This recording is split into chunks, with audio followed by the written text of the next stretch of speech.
చంద్రబాబు ప్రభుత్వ వైఫల్యాలను ఊరారా ఎండగట్టేలా బాబు షూరిటీ మోసం గ్యారంటీ కార్యక్రమాన్ని గుడివాడ మండలం లింగవరంలోని కే కన్వెన్షన్ లో వైఎస్ఆర్సీపీ శ్రేణులు నిర్వహించి తలపెట్టారు.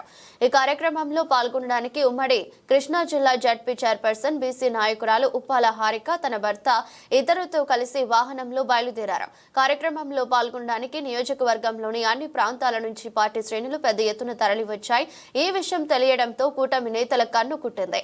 గుడివాడ నియోజకవర్గంలో ఈ కార్యక్రమం విజయవంతం కాకుండా చూడాలని ప్రభుత్వ పెద్దల నుంచి స్థానిక టీడీపీ జనసేన నేతలకు ఆదేశాలు అందాయి. దీంతో ఈ కార్యక్రమానికి వచ్చే వైఎస్ఆర్సీపీ శ్రేణులను నాగవరపాడు వద్ద అడ్డు తగులుతో రెచ్చగొట్టే ధోరణితో వ్యవహరించారు. రాళ్లు కర్రలు చేత పట్టుకుని యుద్ధ వాతావరణాన్ని సృష్టించారు. కర్రలు రాడ్లతో సభకు వెళ్లే వారిని అడ్డగించి అడ్డు వచ్చిన వాహనాలపై దాడులకు తెగబడ్డారు. అయినప్పటికీ వైఎస్ఆర్సీపీ శ్రేణులు సంయమనం పాటించాయి. ఈ క్రమంలో సభకు హాజరయ్యేందుకు గుడివాడ మీదుగా లింగవరం వెళ్తున్న ZP chairperson Uppala Harika car అక్కడికక్కడే రాగానే టీడీపీ జనసేన నేతలు రాళ్లు కర్రలు రాడ్లతో పోలీసుల సమక్షంలో దాడులకు తెగబడ్డారు.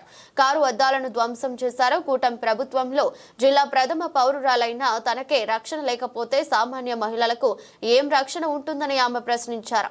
తనపై జరిగిన దాడికి సీఎం చంద్రబాబు, హోంమంత్రి అనిత వెంటనే సమాధానం చెప్పాలని డిమాండ్ చేశారు. తనపై దాడి చేసిన వారిని వెంటనే అరెస్ట్ చేయాలని ఇప్పటికే Gudivada one town police station లో ఫిర్యాదు చేశానని తెలిపారు. ఈ రోజు గుడివాడ నగరంలో సిగ్గుతో తలదించుకోవాల్సిన రోజు. ఎందుకంటే ఈ రోజు నేను మీటింగ్ జరుగుతుందని ఇక్కడికి రావడం జరిగింది. వెంటనే టీడీపీ గూండాలు బరితెగించి కారుపై దాడి చేసి కారు అద్దాలు బద్దలు కొట్టి అసభ్యకరమైన పదజాలం వాడుతూ అని మాట్లాడుతూ ఇష్టం వచ్చినట్టు రెచ్చిపోయి సిఐలు ఎస్ఐలు ప్రతి ఒక్కరు ఉండగానే చుట్టూ పోలీస్ సిబ్బంది ఆపుతున్నా సరే ఆగకుండా రెచ్చిపోయి ఈరోజు గుడివాడలో ఒక మీటింగ్ పర్పస్ గా నా భార్య జిల్లా పరిషత్ చైర్మన్, కృష్ణా జిల్లా పరిషత్ చైర్మన్ ఉప్పాల హారిక, నేను ఇద్దరం కూడా కారులో గుడివాడ రావడం జరిగింది. గుడివాడ పట్టణంలో నాగవరపాడు వంతెన దగ్గరికి వెళ్ళగానే తెలుగుదేశం పార్టీకి సంబంధించిన నాయకులు అనే కంటే చెప్పాలంటే గోండాలు అనాలి, పచ్చి గోండాలు. మరి మేమేం తప్పు చేసామని మా కారు ఆపారు.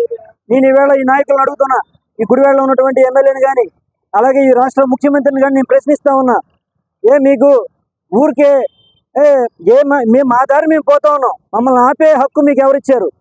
మేము కనీసం ఎవరినన్నా కానీ ఒక మాట మాట్లాడామా? దాదాపుగా అక్కడ ఆపి మమ్మల్ని నిర్బంధించి ఆపేసి వేరే రూట్ నుంచి పోలీసు వాళ్ళు వెళ్ళమని చెప్పంటే వెనక తిప్పుకుని వేరే రూట్ గుండా వెళ్తుంటే మళ్ళీ అటువైపు రోడ్డుకి ఎవరు వచ్చారు? అటువైపు రోడ్డుకి మళ్ళీ తెలుగుదేశం వాళ్ళు వచ్చి మళ్ళీ ఆఫ్ చేసేసి